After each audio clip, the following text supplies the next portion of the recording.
Congratulate Iowa State. They had a good game plan. Thought they played well. We played well at times. Didn't make enough plays. Bottom line, offensively and defensively, to get the win. Had our chances early on, even though we gave up the big play to start the game. Got it back to 10-7 on a big pass play with Phillip, and then had a chance. I mean, we got a shot in the end zone and don't get that, and then they review the one play. If not, we've got a chance to go up 14-10, and then we don't get any points out of that. And I thought that was critical to not get points out of that, to at least tie it up, if not take the lead.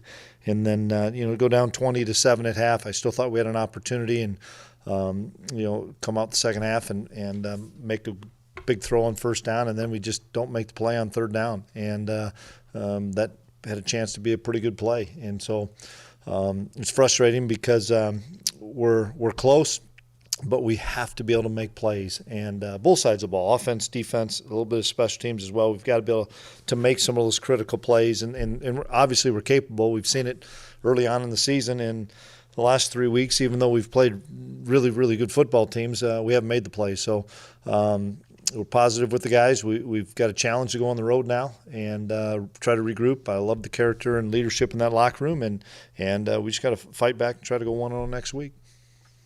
What do you really went into the slow start today?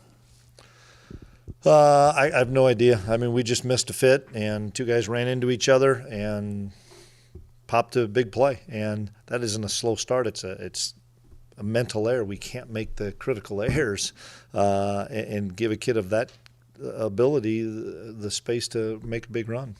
You worry about just the psyche of 3 straight losses with the team and no, wearing on? Not at all.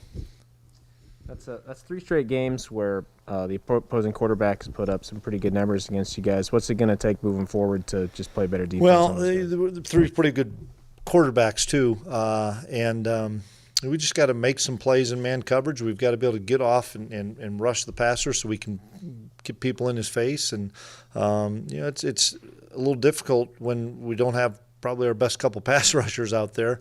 But bottom line, that's the hand we're dealt. We've got to go back to the drawing board and find some ways to rush the passer, and we got to be able to play a little bit better man coverage.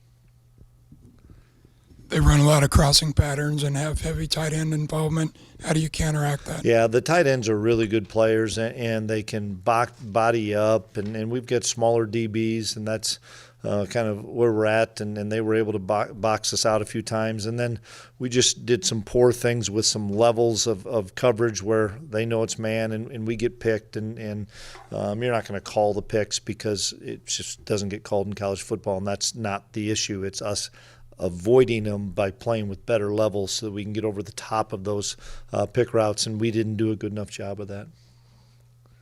Coach, what exactly happened on that first play? 2 guys were in the same gap, and Brees spit it out, and then the guy that could have been our extra player took a bad angle.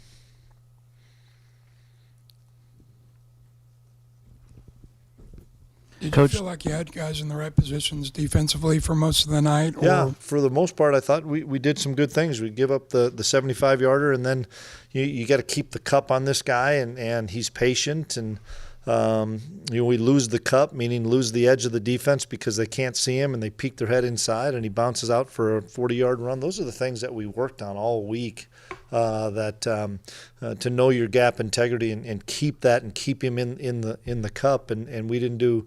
He got out on a few occasions there that can't happen, and we have the right design of it, but we still got to execute better. Coach Tyrone Howe got pretty involved today in the passing game. Was that kind of something that you guys were planning for? Well, he's improving. He played on some special teams and had a good open week, and like we talked about earlier in the week, he's a new player, and it's just taking him some time to kind of get acclimated to the offense, and I think he's got a chance to be pretty good. Can you speak to just the depth and how dangerous Big 12 quarterbacks are this year? There are a lot of seasoned guys that make a lot of plays, and that's there's some really good offenses in this league, and there's a few really good defenses, but right now people have trigger guys. They have some quarterbacks that can beat you with their arm, beat you with their feet, and the scheme's really good. And there's a big talent level right now on offense, and we've got to find some ways to control that, and I still think we just still make a couple more plays both sides of the ball. It's a one-score game, and we have an opportunity. Instead, we always had it as a two-score game. That 10-minute, 2-second drive just seems like it was deflating. Absolutely, we got to be able to get off the field on third down. We didn't do it. Did you feel like that it was a pivotal moment in that first half that really turned the ball game around after the incompletion in the end zone there and the missed field goal down 10-7? Yeah, we talked about that just a few minutes ago. We needed to get points there. Thought we could get 7 and needed to at least get 3 to tie it up, and instead it goes the other way, and we're down 17-7. Can you tell us about your decision to go for the field goal in that situation versus Well, it was 4th and 4, and we just felt like we wanted to get points out of it. We wanted to tie the game. We thought we had a chance, and when they reviewed it, and then we ran the ball and got a decent amount back, we felt like we wanted to tie the game. Unfortunately, we didn't. And Skylar, noticed he ran some option today, quite a bit different than what he did last week. Was that the design going in, or how did that unfold? Yeah, just based on a couple of looks. Probably wouldn't have wanted him to run it probably late in the game, down a few scores, but the look was there, and so he did it, and he's got a lot of confidence, and I think it'll probably help him settle him down even more, being able to, because he did scramble and run a few times, and that tells me he's getting stronger, getting healthier. Coach, I know you did say you need to get off the field on third down. They were 9 of 15 on third down conversions in the game. What do you need to do moving forward to try to better that and get off the field? Everything. Cover better, rush the passer better, get in third and extra and not 3rd and 5 where the tight ends can body up and do a good job. Chris, you get the stop. I think it was 3rd and 11. You had 12 guys on the field. Is that a communication error? Yeah, it was a huge communication error, really frustrating, cannot happen, and it did.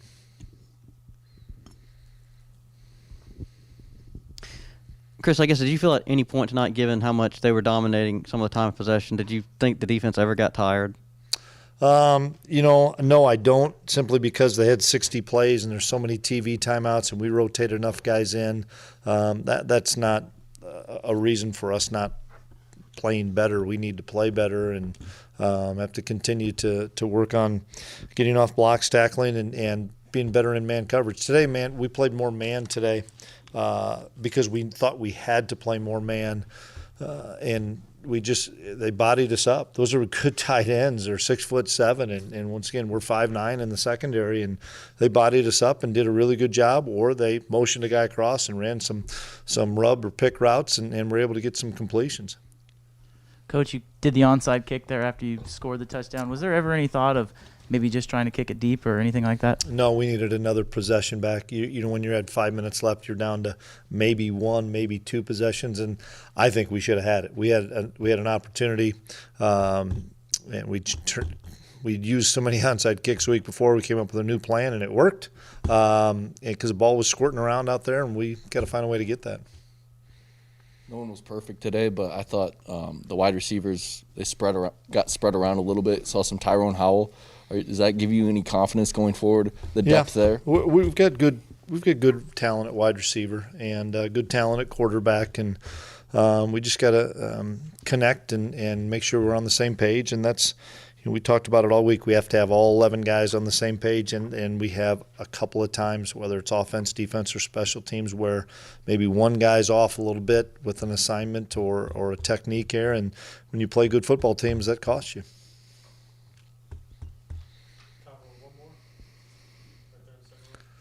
I suppose in a sense you were answering this question I was going to have, but what do you think is keeping this offense from being consistently more explosive?